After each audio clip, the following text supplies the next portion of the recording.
Yung salamin na tinatabas po natin at gumawa po tayo ng pattern. Itong karton na to, pattern po yan.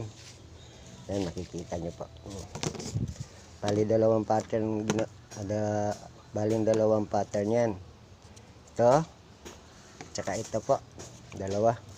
Ito na po yung salamin na sinasabi ko sa inyo. Ayan, ayan.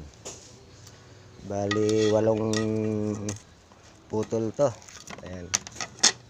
Yan ikakabit natin sa ating pantalya, guys. Papakita ko po sa inyo para medyo yung iba, para hindi na mahirapan po yung iba pag nagpunta doon kung gusto magpakabit ng salamin sa kanilang mga pantalya. Suggest ko lang po, maggawa na lang po kayo ng katulad na ginawa ko. Magdala kayo ng sariling pattern ninyo para pagdating po doon hindi na mahirapan yung magtatabas ng salamin o kaya magkakabit sa pantalya natin, para mas mabilis gawin nila. At ito po yung kuha naming dilis kagabi. Ayan, ito po yung kuha nilang dilis ng nakaraang gabi. Ginagawa pong tuyo. Ayan, binibilad. Ayan, ito po yung natin, pantalya nakakabitan. Dito tayo, daan dito. Ayan.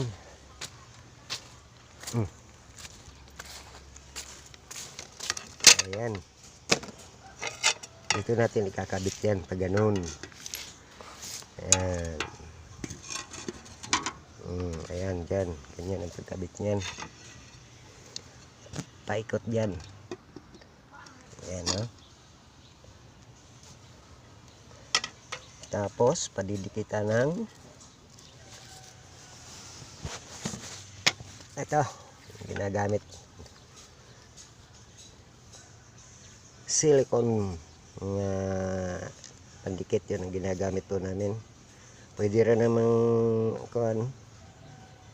epoxy, kaso nga lang epoxy po matatanggal po yan kasi mababasa ng tubig. Sayang, mahal po ang pagpapatabas nito. Nabayaran po natin lahat dito sa salamin ay 410. Ayan, pagkakabit natin, oh. Meron sa gitna, pinalagyan, nagpatabas din po tayo ng salamin para dito sa gitna. Ito naman po yung kanyang pattern. Gumawa rin po tayo ng pattern para hindi sila mahirapan doon. Ayan. Okay, kabit po natin.